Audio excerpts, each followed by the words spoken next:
Hey everyone, Lilac here. Thanks for coming into the Lilac Room. I am on a roll, so I thought it might be a good time for some Oracle cards, guys. I really love Oracle cards, and they're really different from tarot cards, so I kind of just wanted to do them completely separately. All right, so this will be a general reading with Oracle cards. I just got some new ones. I'm gonna open this little package from my friend Erica. In the package is the Line Strider Tarot. It's a mini deck. It's really cute. We might actually, I'm going to leave this close by in case we decide, to poke a eyeball at that. And then there's these wonderful cards that are basically herbs and flowers. So that is one Oracle deck that we are going to use. Now, I also have a favorite deck of mine, the Kipper. So we're going to leave that nearby. Okay, Kipper is kind of a dark, moody, but somewhat direct. Like, I almost think of the Kipper deck as like a game. It reminds me of Clue. You know that movie? You know the game Clue? It just like has these rooms and stuff. It has like a gothic feeling to it. Okay, now, this also, here's a really awesome deck oh, by the way, that deck of herbs and flowers is called the Hedge Witches Field Guide. Okay, there we go. This deck here is called the Arboretum. Okay, so let's grab those cards. They're in a little box. They're very colorful, whimsical, playful cards.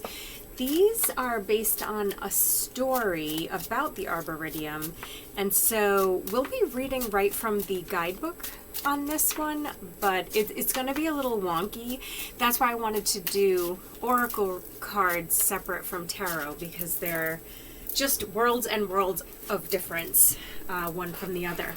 I'm not wearing a bra today, guys, so I just wanted to tell you that. I'm feeling so free and like whatever.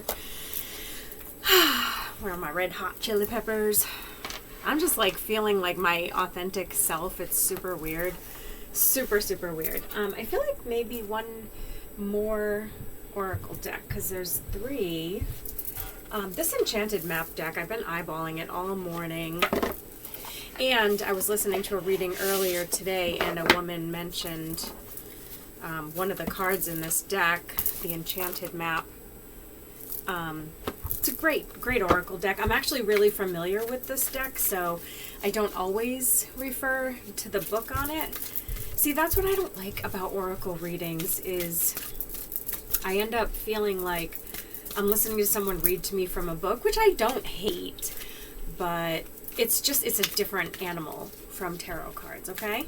So we've got herbs and natural things. We've got the Kipper, and we've got this whimsical Arboretum, and then we've got the Enchanted Map. So we're going to lead off with the Enchanted Map today. This is a reading for January 2023. Happy New Year to all of us. Januaries are always a little bit sluggish. We've had some interesting astrological events happening. I double-checked my facts, and there was just a new moon, and we're coming into a full moon. Very powerful time. Apparently yesterday was supposedly a day with a lot of unique energy. Amazingly enough, I discovered that at some point in the very late hours of the evening when I was doing some research. But anyway, let's start off with a few. You know what? I don't want to. Somebody asked me how to choose your tarot cards or choose your cards. So everybody has their own method. This is mine. That one. Those were two stuck together. So, One Ring Circus, card number 15. Interesting card. Let's get another one.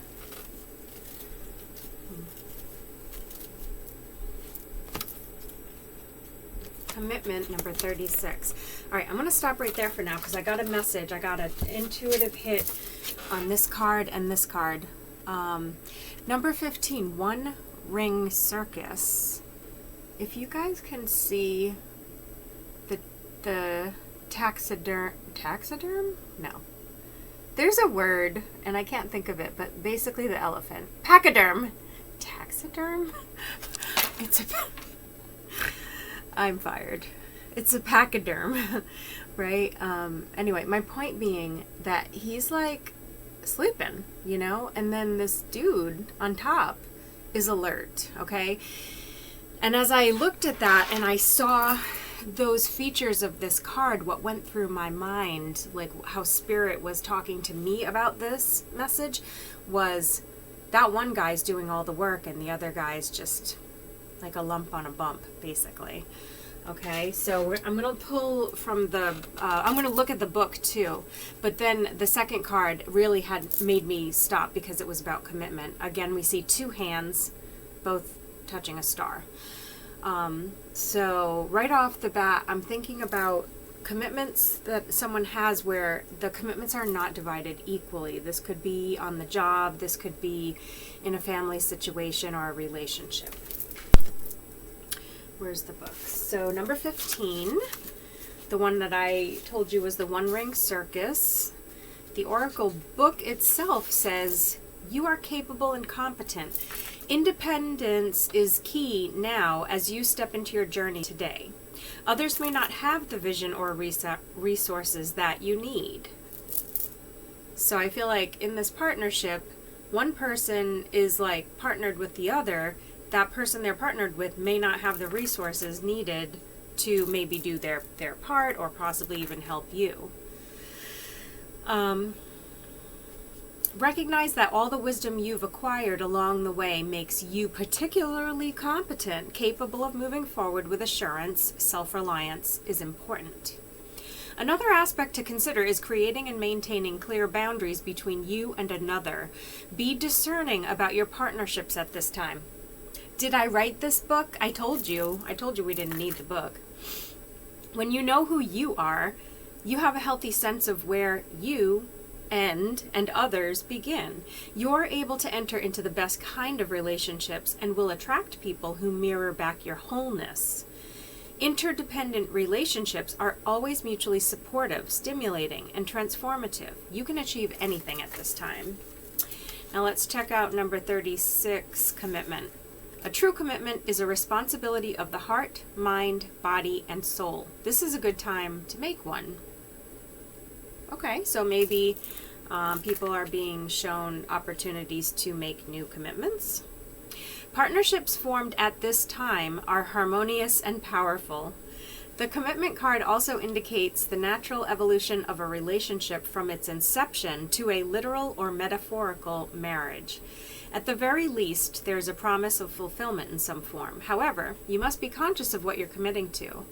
Be clear about the nature of your commitment and your responsibility to it. Others are more willing to enter into partnerships at this time.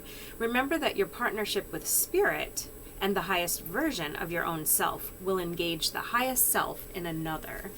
All right, so I think, clearly these messages are about relationships, partnerships. Again, that could be at work, that could be in family, that could be in maybe a love relationship, a one-on-one, a friendship, if I didn't already say that. However it applies to you who are tuning in and hearing the message. So right now, you're being told, remember where you start and the other begins, and keep in mind you have to set boundaries and be self-reliant. I would like a framework to understand what this falls into, and that's something that the Kipper deck is really good for helping to clarify. So what can we learn about these relationships in January that seem to be progressing and changing? So number 27, unexpected income. The thing about the Kipper deck is you need more than a couple of cards they have to bounce off each other. I don't do reversals with this deck, so it doesn't matter how they flip out. Number 15, Lovers. In a dangerous time. Love that song.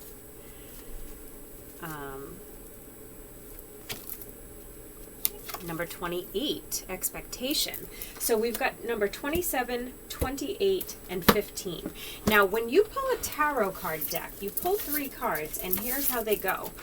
The first card goes to the left, then the second card is your middle card, and then the third card goes to the right. It probably looks opposite that on the screen, but my point being that the card that ends up in the middle is actually the center focus of your reading. So in a 3-card pull, you read from the center to the right to the left. So what we get from this storyline is a story about lovers, so relationship, right? Again, place it in terms of, you know, work, family, you know, romantic, friendship. So the relationship is at the center. It's the lovers. We can look at what that card means in the book. To the right is unexpected income, number 27. To the left, expectation, number 28. So it seems like unexpected income and expectation, 27 and 28, are closely connected. But they do have something to do, just like the other oracle cards we're talking about, they have something to do with a relationship. So let's check with the Kipper book, and we'll start with the number 15, which is lovers. It could be very similar to what the tarot lovers is. It's what everyone hoped for in the 19th century. The good match, romantic love, profound friendship, loyalty, and trust are all represented in this card. Now, it's also indicating with this deck that if there's certain other cards that fall next to it, it has certain meanings. None of them are what we pulled. You can find love and faithfulness now.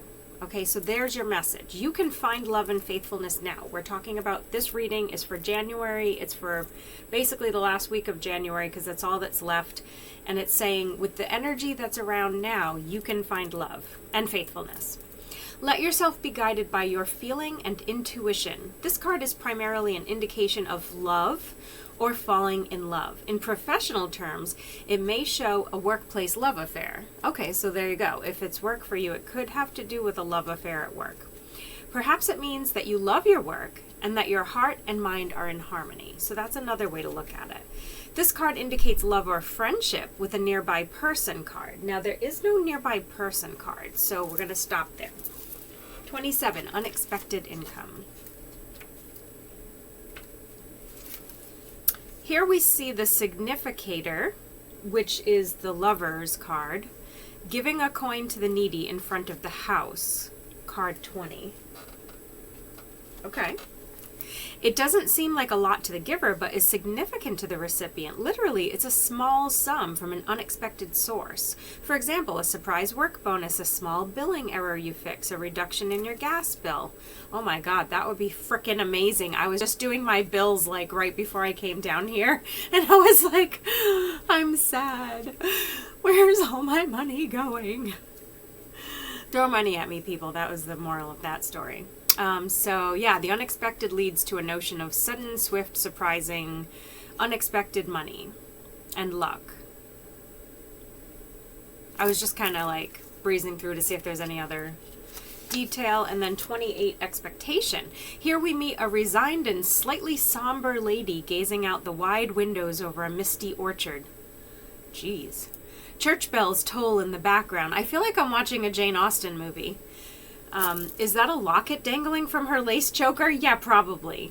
Holding a picture of her friend?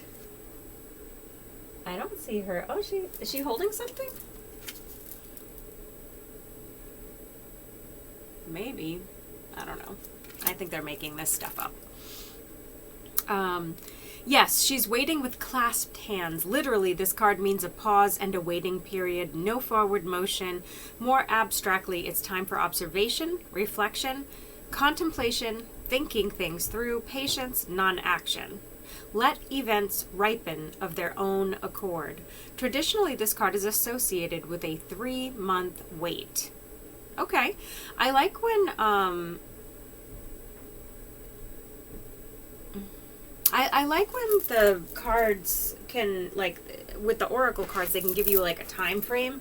So although we're reading for January, it could be that we're seeing that the beginning of some sort of a relationship. So if you just got into a new job, you just started dating a person, you just maybe met a person that you're starting to get to know, maybe you started a new friendship, joined a new book club, whatever it is, it's sort of in its infancy stages and could take up to 3 months to ripen. So that would put us into February, March, April, you know, so going into springtime.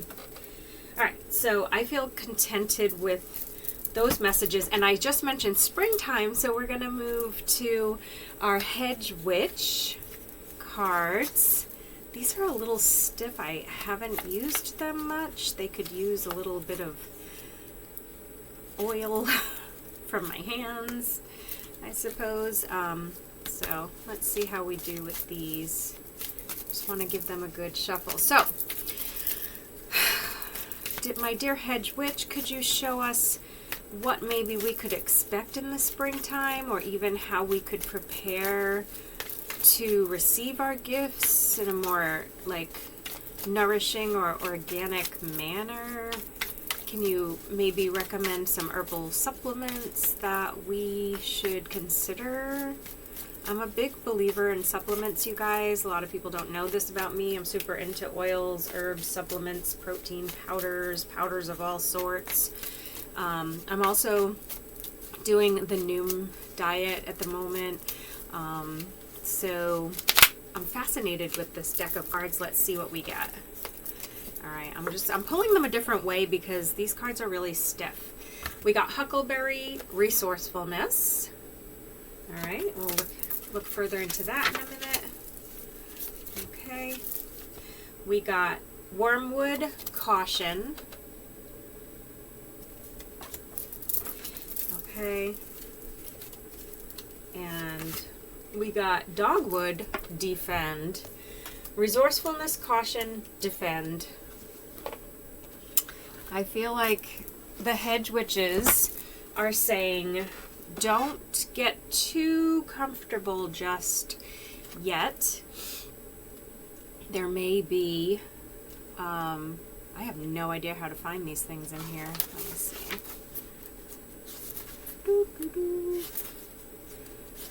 Probably should have prepared a little better. Wow, this book is so cool. No idea how to find the things. Are they alphabetical? I think they are. So let's find H for Huckleberry. That's Hollyhock. That's O before U. Ah, there it is. Huckleberry Resourcefulness. So I'm scanning. The huckleberry is an interesting plant that has resisted human efforts of domestication. Despite many attempts, no one has successfully farmed huckleberries. This wide blue-black berry is very similar in appearance to the commonly domesticated blueberry. I'm hearing a lot of words leaning towards domestication here, which makes me think of going against, you know, societal norms a little bit may come into play.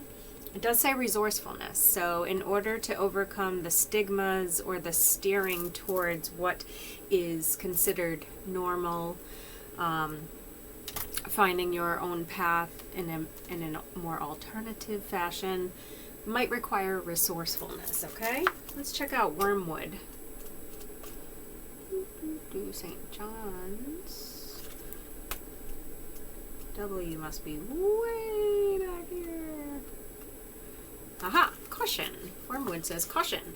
Wormwood can repel pests and ward off all sorts of ailments, but it is also toxic in some quantities. In much the same way, caution can save your life or keep you out of a sticky situation. Fear or anxiety can also be toxic.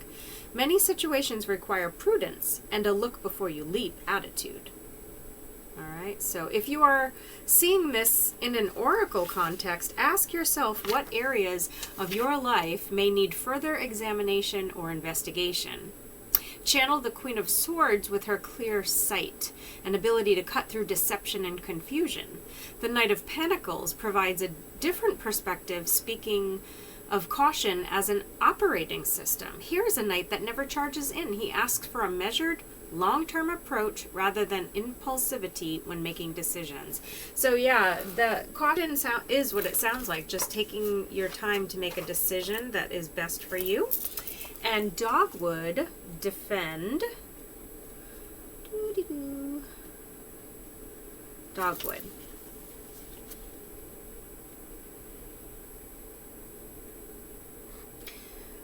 While we would like to move through life without confrontation, sometimes we must make a stand and fight for ourselves, our principles, or those whom we care about. Compromise and diplomacy have their places, but there are times when one must fight. In writing this, I'm also reminded of slings and arrows, a phrase from Hamlet that speaks of personal attack, specifically verbal. Are you under siege, maligned, or attacked? Now may be the time, not be the time for passivity. Defend yourself when necessary. Stand up for what you know to be true. The Five of Wands comes to mind immediately in relation to this card. Most of the fives in a tarot deck speak of competition and standing your ground, but no one more vehemently than the Five of Wands. This card urges you to be alert, engaged, and ready to fight for the things you value. So, yesterday when I was doing the tarot card readings, I had the Queen of Swords came out, the Knight of Pentacles came out for several readings, and many fives. The Five of Wands came out, the Five of Swords had come out, so very interesting how that loops in. Let's get some advice. I think we did this in the perfect order, you guys. Happy accident, okay? We're going to get some advice using our Arboretum. Like I said, it's extremely whimsical. So, dear wise Arboretum, can you guide us to understanding about these relationships and unexpected income, the expectations that we're holding on to, something over the course of the next 3 months, and being able to think outside the box, go against the grain, and also defend ourselves, acting with caution. All of these things that we've talked about. What's the way forward? Haven is the card that came out. This is a very silly book, you guys. I love it. But if you're going to enjoy it, you're just going to have to trust me, I guess. On rare occasions, my work as a magical hare will take me out of Winchett Dale. Sometimes I'm called to another magical dale to offer advice on the best way to use a particular spell or potion, or how to administer a certain tincture to those that need it. The last occasion was a trip to Alphasdale, which is as different to Winchett Dale as an abrela is to a dilva beetle. Alphasdale is vast, always busy, and often far too noisy for my sensitive ears. The creatures, too, are very loud, their way of life far faster than the crumlish quiet of Winchett Dale. Upon my arrival, I was greeted by Dalius Alphasdale's own magical hare, expertly leading me through packed streets teeming with creatures about their business. I expect this is all rather glopped up for you, he shouted above the chaos, but thank you for coming. I must be away for some time myself, and have a very young apprentice that needs looking after while I'm gone. His tall, thin house seemed impossibly squeezed into a long row on the far side of the busiest market square I'd ever seen. I'm afraid it's just the same at night, Dalius apologized, as he was about to leave. It's simply the way with Alphasdale. You'll be all right, though, won't you? I nodded, wishing him well, then shutting the door to eventually find his twizzled young apprentice hiding under a table. Come here, little one, I encouraged, offering my paw.